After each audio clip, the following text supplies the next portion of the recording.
சென்ற முறை முதல் லாக்டவுனுக்கு அப்போ கோவிட் வந்து பார்த்தீங்களா, அப்பவும் பார்த்தீங்கன்னா இதே மாதிரி தான் ஆரம்பிச்சது. 2019ல் சைனாவில் அதிகபட்சமாக கோவிட் கேஸுகள் வர ஆரம்பிச்சது. அப்படியே அந்த சைனாவை சுற்றி இருக்கக்கூடிய நாடுகளில் வர ஆரம்பிச்சது. ஒவ்வொரு இடமா பரவுச்சு.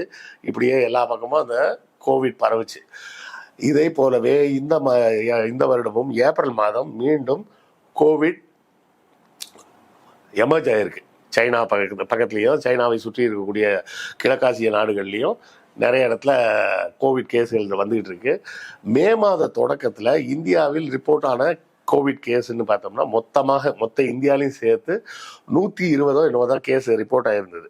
ஆனால் இப்போ மே 26 பார்த்தீங்கன்னா ரிப்போர்ட் ஆன கேஸோட எண்ணிக்கை அந்த மந்த் பிகினிங்கில் 100 இருந்தது, 1010க்கு வந்துருச்சு 26 அந்த 1010 மே 30 அதாவது அடுத்த 5 நாட்களுக்குள்ள கோவிட் கேஸ்களின் எண்ணிக்கை 3000 தொற்றுச்சு. அதுதான் இப்போ வந்து ரொம்ப பெரிய விஷயமாக பேசப்பட்டு வருகிறது. அதாவது மே 30 வந்து